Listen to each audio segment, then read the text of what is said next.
Ladies and gentlemen, The Hunt for Red October, Patriot Games, and Clear and Present Danger were all films adapted from books by my next guest, who is one of the most popular authors in the world.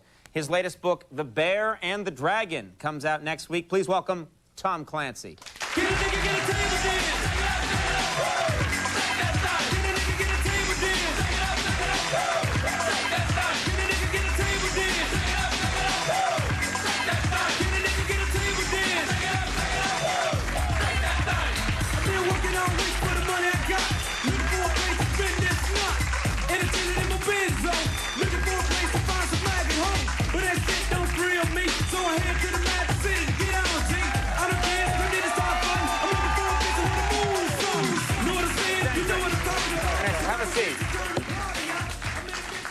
Thanks very much for being here. My Good to have pleasure. you on the show. First time I've done one of these. For which one of these? Professional, cool talk shows? Yeah, with a live audience, people with guns, you know. Yeah, don't worry. We take the guns away when they come here and give them back immediately when they're done. Well, you missed mine. That's cool. Yeah. You keep your gun. You may need it. Yeah. First of all, I wanted to talk about something that's, it's been a fun evening tonight. We've had a lot of laughs. I want to talk about something that's actually not that funny, but there's something in the news going on right now that's right out of one of your books, which is a Russian sub, the Kursk, sank to the bottom of the Barents Sea. There's apparently 116 Russian, seamen aboard this sub, and people are wondering what's going to happen. First of all, we've offered the Russians help. The American government's offered help in assisting getting these people out of the sub, and the Russians have refused any help from us. Why are they refusing? Well, a lot of it's probably just what you call amour propre. I mean, professional pride is a practical matter that the sailors aboard the submarine are probably already dead anyway. Right. You think so? Seriously? They say that they're still signaling SOS from the sub? The last information, I mean, the trick's getting good information on this, and there really isn't, I mean, you can't really believe anything you see in the media because the reporters typically don't really know much about this. Right. So if nobody's gotten on the Gertrude to the underwater telephone and said help, that means... So you don't think there's any... Then the other point that people are worried about is... They're probably all dead in the first few minutes of the incident. You think so? Yep. The other incident that people are worried about is, are there nuclear weapons aboard this sub? The Russians are saying there aren't, but other people are saying it's rare for a Russian sub to go out without nuclear weapons armed and ready. Is that true? What difference does it make? It's not like someone's going to pick it up and use it to rob a liquor store, just... I was thinking of doing just that, Mr. Clancy. The trouble is it irradiates the money and you can't use it, Right. So you don't think it's a worry even if there are nuclear weapons on board the sub? It's not a problem. We've lost them, they've lost them, nobody ever... You just don't pick them up and use them. Right, you just leave them alone. All right, let's switch topics to the Jack Ryan movies, which are very popular. Alec Baldwin has played Jack Ryan. Harrison Ford has played Jack Ryan. Now, they say Ben Affleck is going to take over the role of Ryan. Do you like this Ben Affleck choice? I just had dinner with Ben and Gwyneth Paltrow a couple of weeks ago. And Name dropper? Well, it was the first... I had lunch with Al Roker not a week ago. No kidding. Yeah. Southern. And get this, there's a high-pressure system headed off the coast. Could rain this weekend. Ben Affleck is a very agreeable kid. I mean, he can read and write, which is not the usual thing for actors. No, he's right. Now, when people read, when your fans read the Jack Ryan books, of those actors, Alec Baldwin, Harrison Ford, Ben Affleck, who do you want them to be picturing while they're reading the book? Who do you think they should picture? Actually, I want them to picture me because I'm Jack Ryan. You want them to picture you? He's my character, damn it. I mean, come on.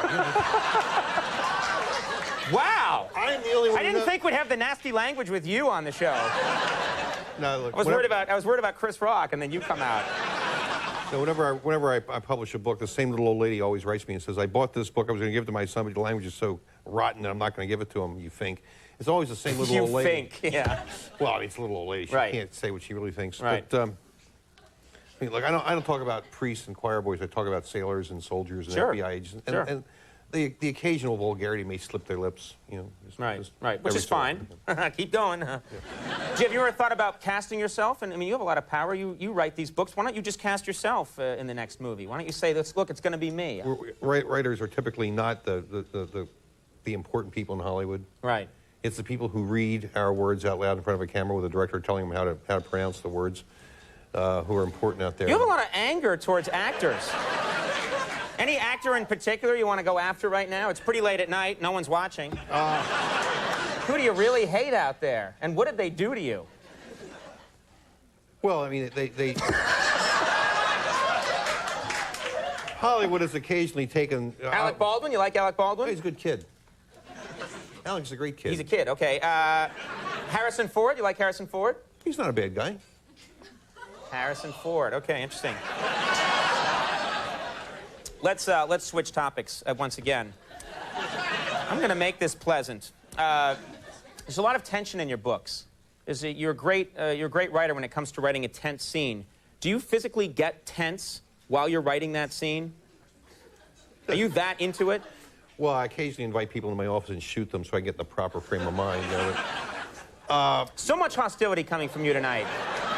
The great part about being a writer is you get to live out all your hostility. Like when I wrote Without Remorse, I had a character who was a serial killer and he tortured people and he was the good guy. Mm-hmm.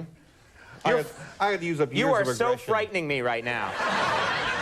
Look, you know what gun control means? What's that? Use both hands. That's how the way the FBI taught me how to shoot. And, and it's... So I'm taking you're against gun control.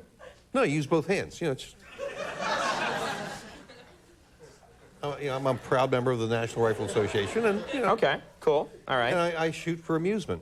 I have a pistol range. I like to shoot. The FBI taught me how to do it, and cool. It's kind of a fun hobby. It's fun, yeah. It's a hell of a lot easier than golf. You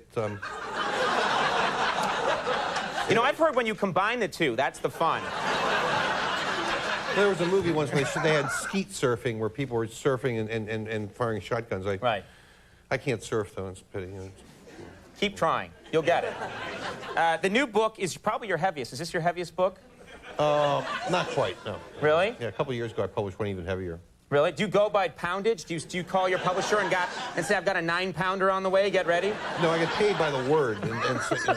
Okay.